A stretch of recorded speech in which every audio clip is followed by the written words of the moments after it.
Take us back to that point where you first realized it was true and then understood what it meant for your life. So, you do all this work and you discover that what the Gospels tell you about Jesus is true.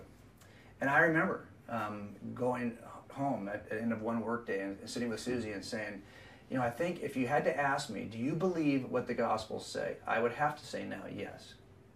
But you know what I don't get? And I said to her, and neither one of us were Christians, I said, I don't get why Jesus would have to die on the cross that way. I mean, I get that it happened now, and I've kind of fact-checked all that, and I'm good with it. But I don't understand why it had to be that way.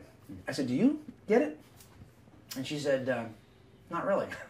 Wow. So we were at this place where we just didn't know enough yet. And I had focused so sincerely on just the issues related to the Gospels and is this true without thinking theologically. So here's how I put it now.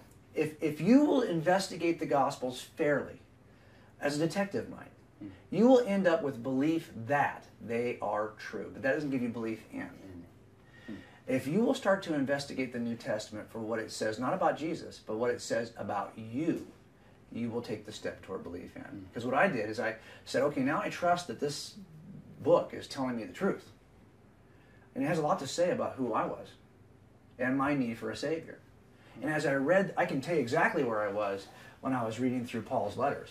I was working in surveillance in Southern California, and I was on a surveillance team. Wow.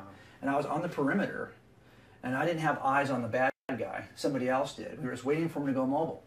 And I was on a perimeter, and I was reading through 1 Corinthians, and I was reading about the natural man. And I can remember that it dawned on me that this is describing me. And the more I read through Romans and the letters of Paul, I realized that everything that's true about Jesus has a parallel. This is true about me. I need Jesus as a Savior because I started to realize that who I was. So I think that you get to believe that by examining who Jesus is. You get to believe in by figuring out who you are. Because in the end, we don't measure up the way we think we do. And that's hard for cops to hear, right? Because we're the good guys. We put bad guys in jail.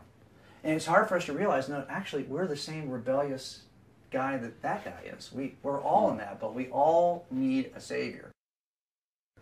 And so that's really what changed it for me. I think that's hard for anybody to hear.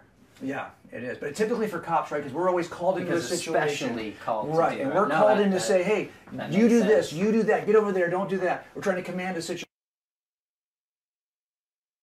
that's gone bad. Yep. That's the guy you want to tell now that you need to reorder your life and think that maybe you aren't the guy in charge. And when I realized that I was not the guy in charge, that changed everything. That changed everything. Yeah.